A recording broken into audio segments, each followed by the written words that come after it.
సమర్థ సద్గురు సాయినాథ్ మహారాజ్కి జై. సాయి భక్తులందరికీ నమస్కారం అండి. అందరూ ఎలా ఉన్నారు ఫ్రెండ్స్? మన సాయినాథుని దయ వల్ల అందరూ సంతోషంగా ఉంటారు అని మనస్ఫూర్తిగా కోరుకుంటూ ఈ వీడియో స్టార్ట్ చేయబోతున్నానండి. ఇక ఈరోజు వీడియోలో మనం చూడబోయేది ఏంటంటే, బాబాగారు మనకు ఒక మంచి సందేశం తీసుకొచ్చారండి. తల్లి, నన్ను వేచి చూడనివ్వకు, నీ దగ్గర ఒకటి చెప్పే తీరాలి, నువ్వు వినే తీరాలమ్మా అని చెప్పి బాబాగారు మనకు ఒక సందేశం తీసుకొచ్చారండి. అది ఏంటి,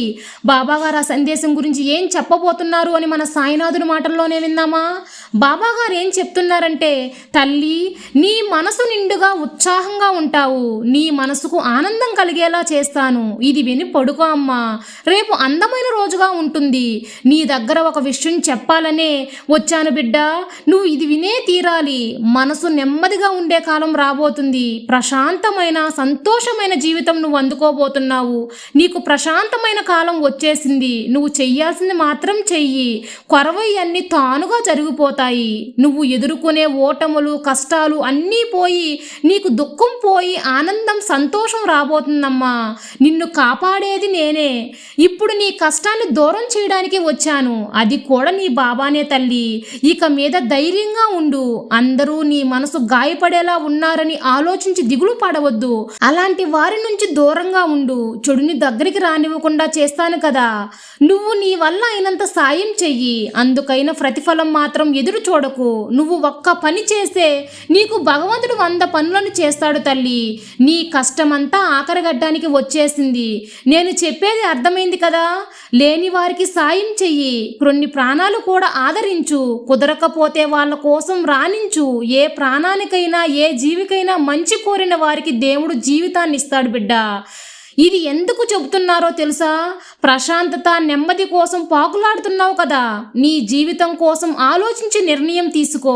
నీ జీవితం అంతా సిరి సంపదలతో నిండిగా పరిపూర్ణంగా ఉంటావు, రేపు నీకు ఒక మంగళకరమైన వార్తని వెతుక్కుంటూ వస్తుంది, మంచి శుభవార్త లెక్క ఉంటుంది, ఆనందంగా వింటావు తల్లి, నీ మనసులో ఒకటే ఉంది, నాకు మాత్రం ఎందుకు ఇంత శోధన కాలం బాబా అని, కానీ జరిగేదంతా నీ మంచికే అని తెలుసుకుంటావు, నిజాన్ని తెలుసుకునే కాలం అతి త్వరలోనే వచ్చేస్తుంది, ఒక సంతోషకరమైన వార్త వింటావు బిడ్డ, కొన్ని ప్రార్థనల కోసం నువ్వు బలైపోతున్నావు, కానీ నీ బాబా నిన్ను నేను చూసుకుంటానమ్మా, కాపాడుకుంటాను, నేను మంచి సందర్భాన్ని అందిస్తాను, మంచి భవిష్యత్తును అందిస్తాను, నీకు ఇదంతా అందించడం కూడా నా బాధ్యతే, ఒక తండ్రిగా నీ బాగోగులు చూసుకోవడం నాకు ఇష్టమే తల్లి, ఏది కూడా వ్యతిరేకంగా అనుకోవద్దు, వ్యతిరేక ఆలోచనలు చేయవద్దు, ఇక జరగబోయేదంతా నీ మంచి జీవితం కోసమే అని గుర్తించుకో, నీ కర్మదోష సమయం అంతా తొలగిపోయింది, ఉత్సాహంగా ఒక మంచి దారిలో పడ్డావు, ఇక నీ మనసులో సందేహం సచ్చరితలు అలాంటివి ఏమీ ఉండవు, అన్ని గెలుపు విజయాలు మాత్రమే కోరుకుంటావు, ఆనందంగా ఉండబోతున్నావు, నీకు మంచి కాలం వస్తుందని చెబుతున్నాను కదా, నీ జీవితంలో నీకు కావాల్సింది నీ కోసం అలాగే ఉంది, నువ్వు ఎదురు చూడని అదృష్టం నీకు వస్తుంది, నీకు కావాల్సిన మంచి వార్తని విని ఆనందపడు, రేపటి రోజు నీ వాకిటి తలుపు తెరిచే ఉంచు, ఒక సమస్య ఆరంభమైంది అంటే వెంటనే భయపడకు, దానికి పరిష్కారం కూడా ఏర్పడే ఉంటుంది, ఆరంభమై ఉంటుంది, అది తప్పకుండా నాకు అందుతుంది అని తెలుసుకో బిడ్డ, ఒక తలుపు మూసి ఉంచిన ఇంకొక తలుపు తెరిచే ఉంటుంది తల్లి, అంతేకాని అంతా మూసుకుపోయింది నా వల్ల కాదు అని భయమే నీకు అవసరం లేదు, నారు పోసిన వాడు నీరు పోస్తారు అంటారు కదా, అలాగా నీకు ఒక సమస్య వచ్చింది అంటే భగవంతుడు దానికి పరిష్కారం లేకుండా చేస్తాడా చెప్పు. ఇంకొక విషయం, ద్రోహులు అనేవారు చుట్టూ ఉంటారు, కానీ వారిని చూసి భయపడకుండా ఎలాగైనా వారిని ఎదుర్కోవాలి అని దూరంగా ఉండాలి, మనసు నిండుగా నీకు దృఢత్వం నిండి ఉండాలి, దీపం మారిపోయింది అని భయపడే బదులు మరొకసారి దీపాన్ని వెలిగించాలని గుర్తించుకో, అప్పుడే వెలుగు వస్తుంది, ఆరిపోయిందని దిగులు పడితే ఎలా చెప్పు.